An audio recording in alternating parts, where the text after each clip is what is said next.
Gracias a todos los alumnos, gracias a la mesa de honor. El tema de la ponencia es la superación laboral de los jóvenes. Pero si vinieron a oír consejos de cómo hacer un currículum, vinieron al conversatorio equivocado. Yo no vine a enseñarles a hacer un currículum, o cómo se tienen que vestir para la entrevista de trabajo, o cómo tienen que dar la mano o modular su voz. Aquí venimos a hablar de cómo vamos a cambiar las cosas, para todos. ¿Qué es lo que está mal? Porque si queremos arreglar las cosas, algo tiene que estar mal, algo tiene que ser arreglado. Entonces, ¿qué es lo que está mal? Primero hay que saber qué es eso. ¿Qué está mal? ¿Cuál es la causa del problema? Porque si les pregunto los problemas, todos los entienden. Los problemas son la pobreza, el desempleo, la falta de oportunidades. Todos han de entender los problemas, todos los entendemos. La delincuencia. Pero, ¿cuál es la causa de ese problema? ¿Qué es lo que hace que esos problemas existan? Entonces, alguien como buena persona de izquierda pudiera decir la oligarquía. La oligarquía es la culpable, porque ellos vinieron en barcos hace 500 años, se apropiaron de las cosas y esclavizaron a la gente. Es verdad. Es verdad, el que diga que es mentira, miente. Pero esa ya no es la causa de los problemas. La oligarquía ya no tiene todo el poder. No tienen el gobierno, tenemos elecciones libres, es decir, ellos no tienen todo el poder. Para poder seguir mandando, nosotros tenemos que permitírselos. Entonces el problema no es la oligarquía en sí.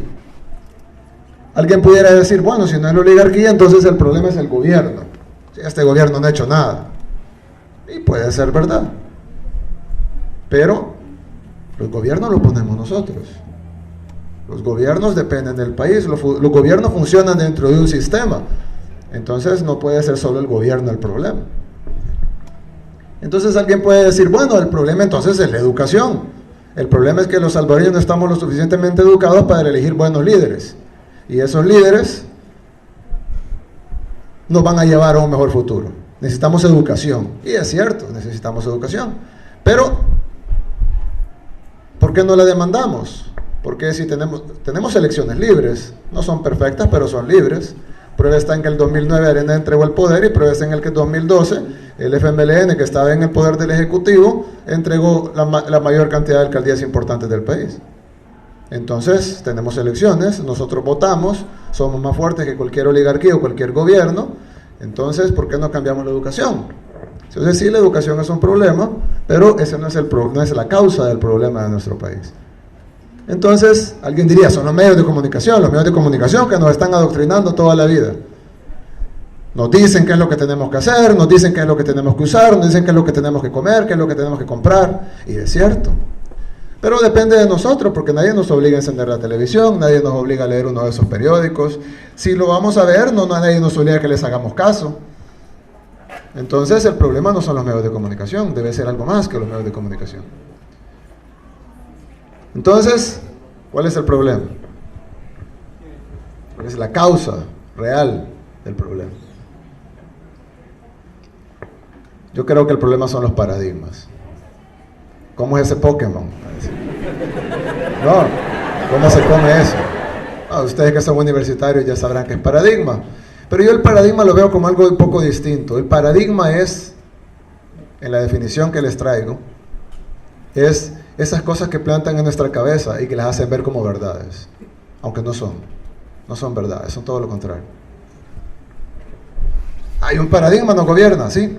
Lo que sucede es que antes, y aquí algunas personas que vivieron un poquito antes,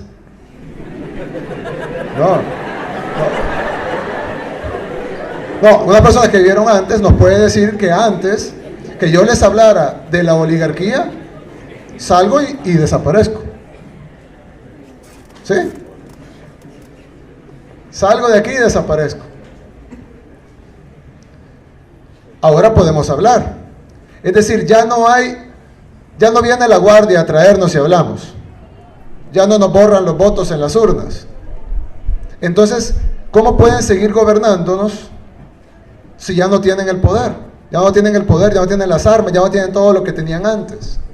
¿Cómo pueden seguir gobernándonos? Entonces inventaron una serie de paradigmas, las plantaron en nuestras cabezas y ahora nosotros respondemos a esos paradigmas inmediatamente, instintivamente. Un paradigma, un ejemplo de paradigma. La política es mala. Bueno, aquí ya lo dijo. Bueno, se fue, pero aquí ya lo dijo. La política es mala. Entonces no se metan en ella. Como dijo un famoso político, jóvenes, no se metan en política, es mala, déjenmela a mí. Entonces lo que tenemos es un paradigma. La política es mala, por lo tanto ustedes no se metan. Bueno, ¿qué tal si cambiamos la política? ¿Qué tal si los jóvenes entran en política y en lugar de que sea política sea algo malo, lo convertimos en algo bueno? Ese debería ser el paradigma, no este. Este no es tan grave. La gente es pobre porque es perezosa. Eso yo lo he escuchado. Me decía alguien, una persona que quiero mucho, no lo voy a mencionar, pero me decía alguien, una vez estábamos leyendo el periódico, eso que se hacen llamar periódicos aquí, y decía, traen nicaragüenses y hondureños a cortar café. Nicaragüenses y hondureños. Entonces la persona que estaba leyendo la noticia me dijo, qué barbaridad, qué perezosos los salvadoreños. Tienen que traer nicaragüenses y hondureños a cortar café, porque los salvadoreños no quieren trabajar. Y entonces yo le dije, ¿y por qué no vas a cortarlo vos? No tenés trabajo.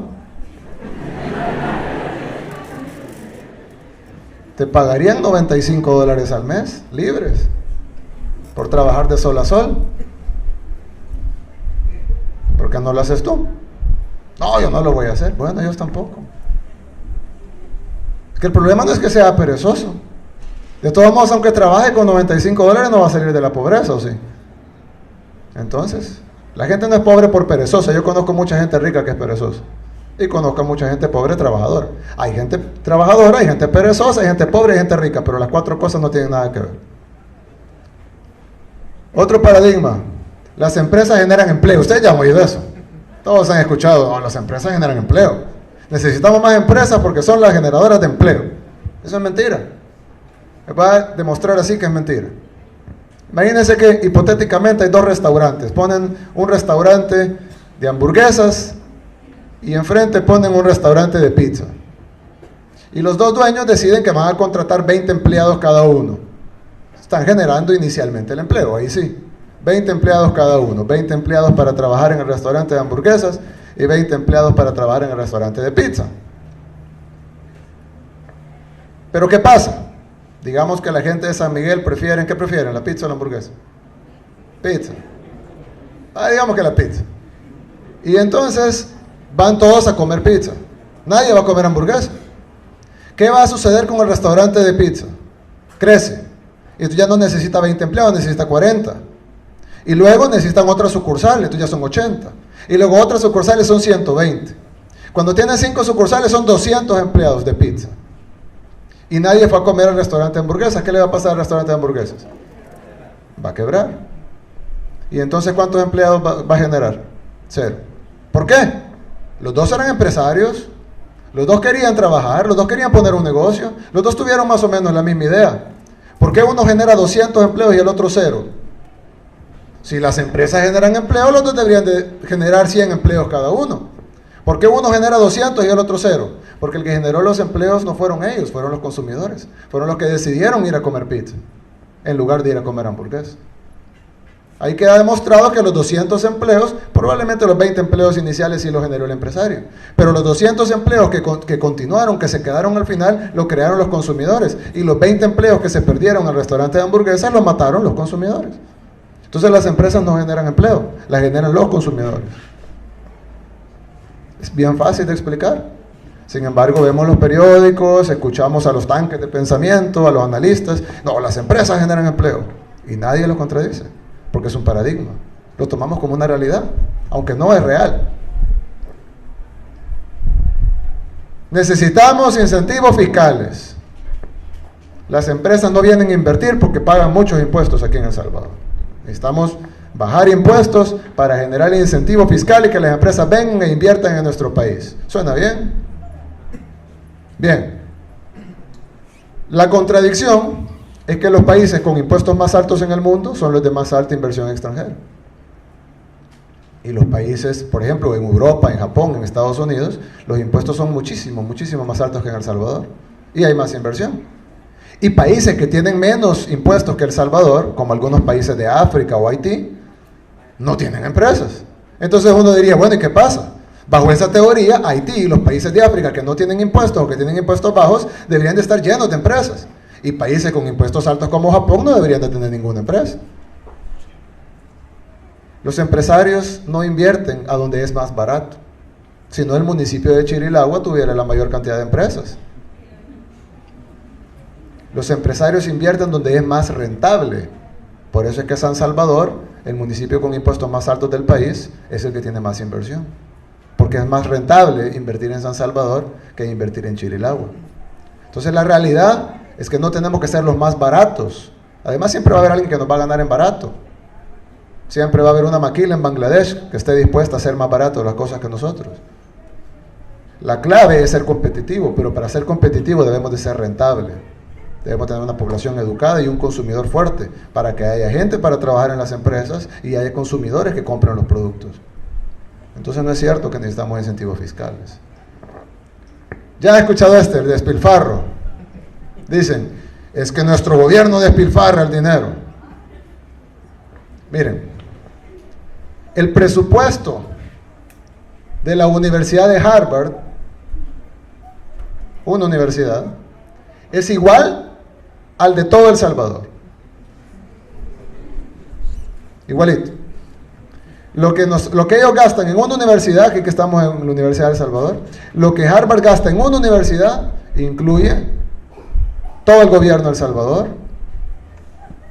todos los ministerios, la policía, la Fuerza Armada, todas las escuelas, esta universidad, todos los hospitales, todas las embajadas en el mundo, la Asamblea Legislativa, la Corte Suprema de Justicia, todos los juzgados, todos los programas sociales, todas las obras de infraestructura, construcción de calles, todo el gobierno, todos los decenas de miles de empleados del gobierno, todo el gobierno de El Salvador se sostiene con el mismo presupuesto que la Universidad de Harvard.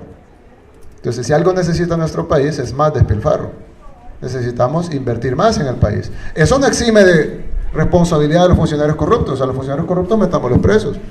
Pero tenemos que invertir en el país. La excusa de que el funcionario es corrupto no puede ser excusa para no invertir en el país. Entonces el problema no es el despilfarro, sino la carencia de despilfarro. Y este es mi favorito, populismo. Ya no oí esa palabra, se oye feo. Yo escucho, la gente escucha populismo y dice, populismo. ¿Alguien quiere un presidente populista? Nadie. ¿Nadie? Bueno, yo sí. Yo les quiero pedir, después, cuando salgan de aquí, que agarren un diccionario y que busquen la definición de la palabra populismo. Yo lo agarré en el camino acá, el Arús, pues si quieren la cita textual, y decía, populismo, doctrina política que pretende defender los intereses y aspiraciones del pueblo.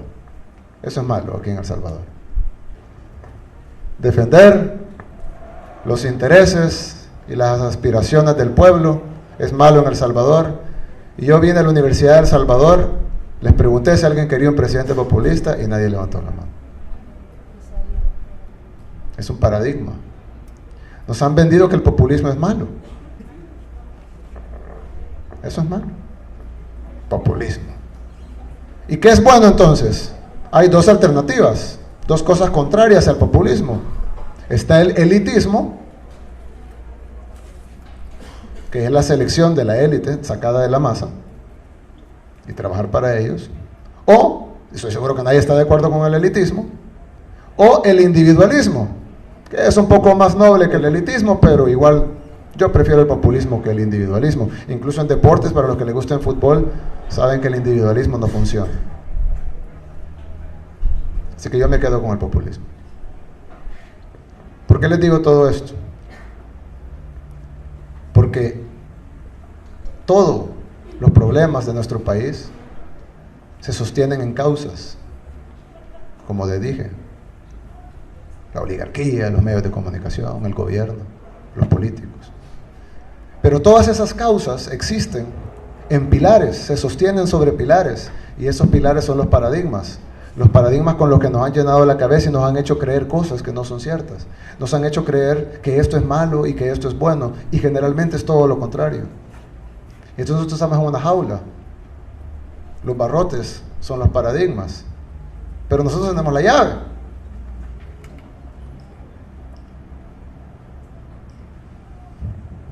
Romper los paradigmas.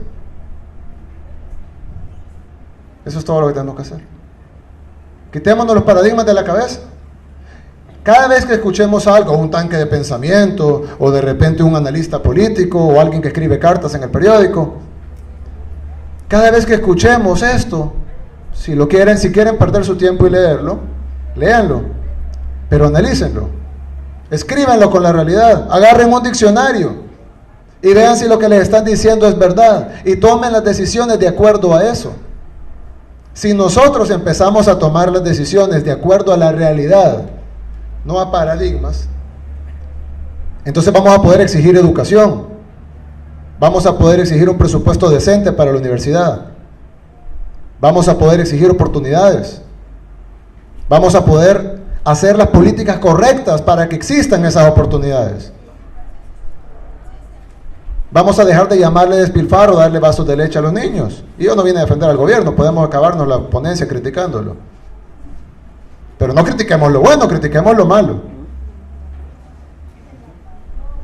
Yo criticaría, por ejemplo, que el presupuesto de la Universidad de El Salvador es muy pequeño. Yo criticaría, por ejemplo, que el presupuesto de educación es muy pequeño. No que es muy grande. Quitemos los uniformes porque así podemos pagar la calidad educativa. ¿Y por qué no podemos hacer las dos? Es más, les voy a dar una idea. Con los 1.100 millones de evasión fiscal que hacen los ricos en el país, podemos pagar uniformes, calidad educativa, hospitales, salud. Construimos un hospital en cada municipio del país y nos sobra dinero. Ahí es donde tenemos que estar discutiendo. No en los uniformes, en los zapatos y el vaso de leche. Pero todo esto, nos podemos tirar media hora hablando de uniformes y zapatos y vasos de leche. Pero ese no es el problema, esa es la consecuencia de los paradigmas. Entonces, ya que aquí la mayoría son jóvenes, quitémonos los paradigmas, no los aceptemos. Cuando escuchemos algo, critiquémoslo, evaluémoslo 2 veces, preguntémonos por qué. Y entonces vamos a poder cambiar nuestro país. Muchas gracias.